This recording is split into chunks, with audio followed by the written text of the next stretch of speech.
নমস্কার, দুপুর 12টা খবর দিনভর নিয়ে আমি অতনু রয়েছি আপনার সঙ্গে।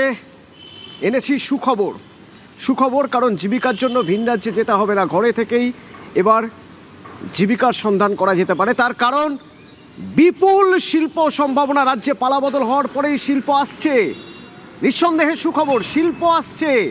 শিল্পপতিরা যোগাযোগ করছেন, বিজেপি রাজ্য সভাপতি শ্রমিক ভট্টাচার্য জানাচ্ছেন যে শিল্পপতিরা যোগাযোগ করছেন, বিপুল বিনিয়োগ হবে, বিপুল শিল্প হবে। রাজ্যে পালা বদলের পর এবার শিল্পের স্বপ্ন।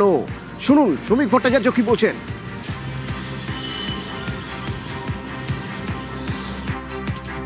লাক্স এর কর্ণধার অশোক টোডি আমার সঙ্গে দেখা করতে এসেছিলেন। এছাড়াও আমাদের রিলায়েন্সের যে ন্যাফথা প্রজেক্ট আছে সেখানেও পূর্ণেন্দু চ্যাটার্জি তার ইনভেস্টমেন্ট বাড়াচ্ছেন। রিলায়েন্স আসছে, আম্বানি আসছে, লুলু, তারা যোগাযোগ করেছেন। সেমিকন্ডাক্টর ইন্ডাস্ট্রিতে ইনভেস্টমেন্টের জন্য মানুষ আসছেন, এআইতে ইনভেস্ট করবার জন্য মানুষ আসছেন, মাইনিং ইনভেস্ট করবার জন্য মানুষ আসছেন। এরপর অশোকনগর ওয়াইল্ডফিল্ড, ম্যাঙ্গানিজ ওর, পুরুলিয়ায় rare earth mineral, economic activities এখানে বাড়বে। আমরা মূলত এসব নিয়ে চিন্তা করছি। আমরা চিন্তা করছি কোন জমিটা শিল্পের পক্ষে ভালো, কোন জমিটা শিল্পের পক্ষে উপযুক্ত নয়। একাধিক সংস্থা বাংলায় লগ্নিতে আগ্রহ দেখাচ্ছেন। তাদের মধ্যে একটি হলো রশ্মি গোষ্ঠী। এই রশ্মি গোষ্ঠী কত টাকা বিনিয়োগ করবে, কিভাবে তারা এখানে বিনিয়োগ করবে, কোথায় তারা কাজ করবে, কি জানতে পারছি আমরা। নিউজ রুম থেকে আমার সঙ্গে অয়ন ভট্টাচার্য রয়েছেন সরাসরি। অয়ন, অতনু, রশ্মি গোষ্ঠী নতুন নয়, কিন্তু এই রশ্মি গোষ্ঠী এখানে পালা বদলের আগে কিছুটা বিনিয়োগ করেছিল।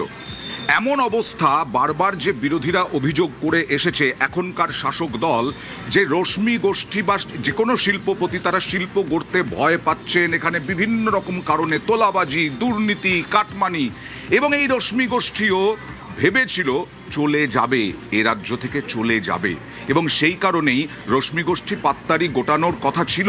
কিন্তু সেই রশ্মি গোষ্ঠী এখন আত্মবিশ্বাস ফিরে পেয়েছে, কনফিডেন্স ফিরে পেয়েছে পালা বদলের পর, মুখ্যমন্ত্রীর বিভিন্ন আশ্বাসের পর, এবং সেই কারণেই এবার বিপুল বিনিয়োগ করতে চলেছে এই রশ্মি গোষ্ঠী।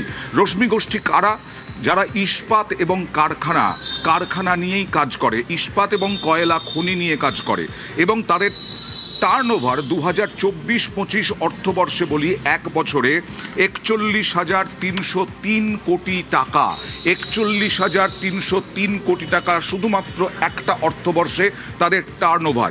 এই রশ্মি গোষ্ঠী পরিকল্পনা করেছে 35,000 কোটি টাকা বিনিয়োগ করবে এ রাজ্যে।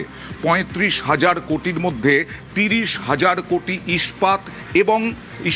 ইস্পাতে ব্যবহার করবে, এবং তার সঙ্গে সঙ্গে নিজেদের বিদ্যুৎ কেন্দ্র তৈরি করবে। আর 5,000 কোটি কয়লা খনির জন্য তারা বিনিয়োগ করার পরিকল্পনা। এবং কোথায় খড়গপুর, জামুরিয়া, ঝাড়গ্রাম, বর্ধমান, এই সমস্ত জায়গায় বিনিয়োগের পরিকল্পনা রয়েছে। ইতিমধ্যেই কয়েকশো একর জমি তারা কিনেছে, এরপরেও আরও জমি কিনবে, এবং 35,000 কোটি টাকা, আবার বলছি 30,000 কোটি ইস্পাতে এবং 5,000 কোটি কয়লা খনির জন্য, 5,000 কোটি কয়লা খনির জন্য তারা বিনিয়োগ করতে চলেছে। এটা অবশ্যই এক অর্থে একটা সংস্থার থেকে বিপুল বিনিয়োগ। অতনু, এবং একটা বিষয় খুব গুরুত্বপূর্ণ এখানে, যে এই যে বিনিয়োগ হবে তাতে কমপক্ষে 50,000 কর্মসংস্থানের একটা সম্ভাবনা তৈরি হচ্ছে। আমরা দেখেছি যে ভিন রাজ্যে চলে যেতে হয়েছে কাজের জন্য, কারণ বাড়িতে থেকে তো কাজ পাওয়া যাবে না, রাজ্যে কাজ নেই, শিল্প কোথায়? এটা একটা অত্যন্ত গুরুত্বপূর্ণ জায়গা। এবার ঘরে থেকে নিজের রাজ্যে থেকে কাজ করতে পারবেন। 50,000 কর্মসংস্থান যদি একটা গোষ্ঠী তাদের জন্য, তাদের বিনিয়োগের জন্যই যদি হয়ে থাকে, এটা তো একটা বিরাট বড় ব্যাপার, বিরাট তাৎপর্যপূর্ণ বিষয়। কারণ বারবার করে অভিযোগ এসেছে এর আগে যে কর্মসংস্থান কোথায়। কর্মসংস্থান বলতে একটা বিরাট কর্মসংস্থান ছিল তোলাবাজি, কাটমানি, দুর্নীতি, এটাই ছিল কর্মসংস্থান। কিন্তু শিক্ষিত যুবকদের তারা কোথায় যাবেন? তারা তো আর কাউন্সিলরের পেছনে ঘুরতে পারেন না, তারা চলে যাচ্ছেন বাইরে, তারা চলে যাচ্ছেন চাকরি খুঁজতে। শুধু পরিযায়ী শ্রমিক নয়, পরিযায়ী কর্মচারী, পরিযায়ী অফিসার হয়ে বিভিন্ন কোম্পানিতে, বেসরকারি কোম্পানিতে। এখানে ঠিকই বলেছো, একটা কোম্পানি যদি 50,000 মানুষ নিয়োগ হন তাহলে কর্মসংস্থানের বিপুল হবে, এবং কর্মসংস্থানের জোয়ার আসা উচিত। এখনো পর্যন্ত যা আমরা আশ্বাস পাচ্ছি। অতনু, ধন্যবাদ অয়ন। রশ্মি গ্রুপের জয়েন্ট প্রেসিডেন্ট এলবি চৌরসিয়ার সঙ্গে আমরা কথা বলেছিলাম। একবার শুনবো কি বলছেন তিনি।